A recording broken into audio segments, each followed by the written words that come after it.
What's up, everybody? Today we're going to be talking about Black Myth Wukong, how to get the true ending. So there's no true guide out there yet that has the bare minimum of what you need to do in order to unlock the true ending, the area to get to it.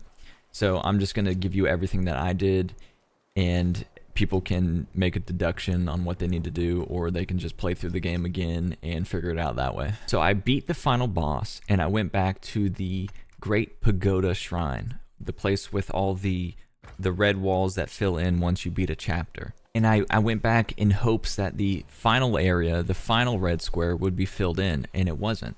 And so I started looking online, and people say, oh, you have to talk to the NPC that's standing in front of it. Well, there wasn't any NPC for me, so I can't talk to him. So what I ended up doing was looking at all these websites, all these articles telling you their checkbox of what to do, get all the secret areas unlocked, beat all the secret area bosses. I already did that.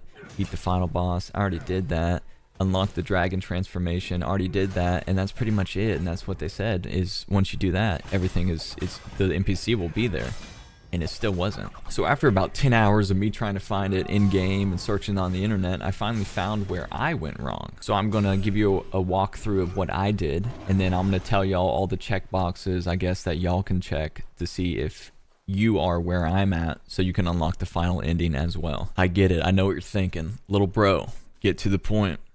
Okay, here we go. So here's a checkbox of everything that I can think of that I did in order to unlock it. Now, it's not 100% needed to unlock it, but I would say if yours is locked and you don't know, just go through this and you'll probably, I say probably, you 100% will be able to unlock it afterwards. So I'm going to go through this entire list real quick, and I'm going to tell you one by one whether or not I think it's required or not in order to get the true ending. First up, we have beating all the secret areas.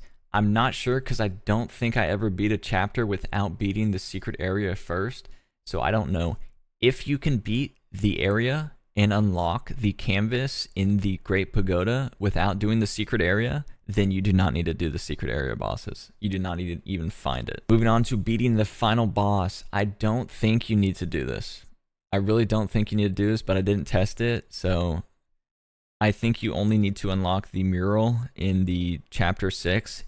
And I don't think beating the final boss does that, because if you reload your game afterwards, it resets your progress to before the final boss. So I don't think you need to do this. And without spoiling anything, I think all you have to do in chapter 6 is collect all the items necessary. If you've done it, you know what I mean. If you get to it, you'll know what I mean. So if somebody wants to test that real quick, see if the canvas or the mural doesn't appear in the Great Pagoda before you collect all of it, and then go collect all of them, and then go back before beating the final boss and see if the mural appeared, let me know. Now for the next one, the long quest line, it's the dragon quest line where you get the dragon transformation skill. I don't think you need to beat this. I don't. It's from secret areas. That's going back to the secret area one. If you do need to do the secret areas, then you need to beat this quest line. If you don't, then you don't need to beat this quest line. The next one, the gourd NPC quest line, I threw this in here just because I did this right before I checked. And all it does is give you a mythic gourd. I don't think you need to do this at all, but it's worth doing regardless, so get at it. Now for the next one, the collect all 4 skanda, that is purely just to do the special boss in chapter 6. I don't think you need to do this, but it is worth doing because it gives you something that is actually really, really good, and it helps out a lot. So I would do it, but I don't think this is necessary. And so following that, the defeat the giant, I don't even know how to say that, so I'm not going to. But it's the giant rock guy from chapter 6. If you explore chapter 6, you know what I'm talking about. But you need all 4 of the skanda to make it spawn. Following that, we have unlocked the Zodiac Village. This is the NPC hub village. So all the NPCs that buy, sell, whatever, they will all be there. I don't think you need to do this, but this is, once again, this is something that is extremely helpful, as there's an NPC there that can upgrade any armor to mythic level. I would unlock this. Now for the final one, and I'm going to show you a little guide on how to actually do this one, is defeat the green capped Martialist. This is guaranteed. You have to do this one because there was nothing that I missed before this. Nothing. And I went to the Great Pagoda and the NPC was not there. I went and I did this quest line and the NPC showed up. So this is 100% factual. You have to do this quest. It is in chapter 3 and you need to do it. So I'll just leave it up to everyone else to decide what you need to do until somebody actually figures out the specifics on what you need to do, the bare minimum.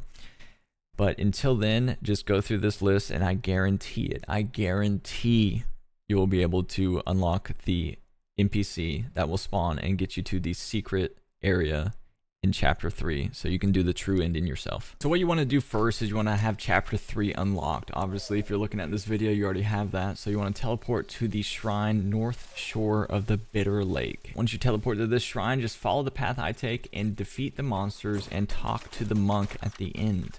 Exhaust his entire dialogue and then return back to the shrine. Once you're done talking to the monk, go ahead and teleport to the Valley of Ecstasy to the Forest of Felicity. This whole quest line takes place in chapter 3, so don't be looking anywhere else to complete this quest line.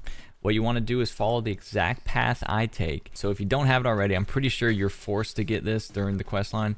You need Ring of Fire. You have to have Ring of Fire in order to complete this quest. If you don't have Ring of Fire, then you need to just stop right now and go get it. I'm like 100% sure. It's just the main story gives you Ring of Fire. So you're bound to have Ring of Fire already. But if you don't, you gotta pause it and you gotta go find it. So if you followed the path correctly, you should have this little sparkle trail that leads to the shrine. So once you go there, just go ahead, sit at the shrine so you have the teleport spot. When you see the shrine, you'll see there's a bunch of guys around it. Make sure you defeat them. You don't want to be running back again and again and again. So just take it easy, take it slow, use whatever you need to.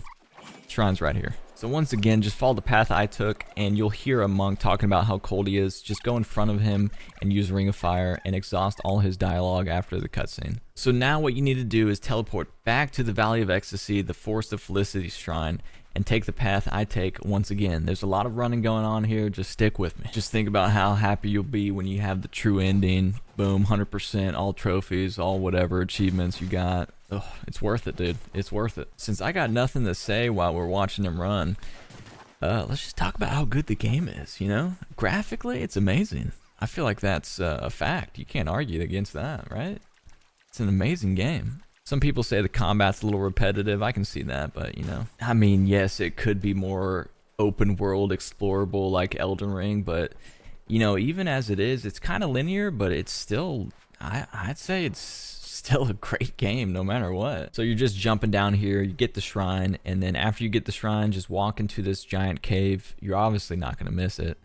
And then the cutscene will play, you'll do the boss fight, and then you can finally, if this is the last thing you've been missing, you can finally go do the true ending. So I didn't have any footage from before, but this is me going to the Great Pagoda right as I finished that quest, or right after I finished that quest. And as you can see, the NPC is there waiting for me, and I can finally go do the true ending.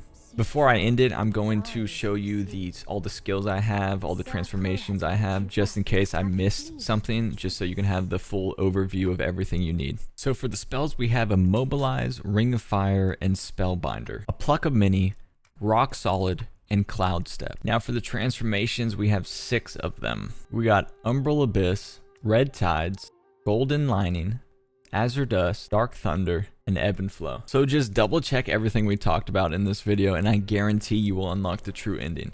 If you don't, you can comment down below and let me know, and I'll try to help you out.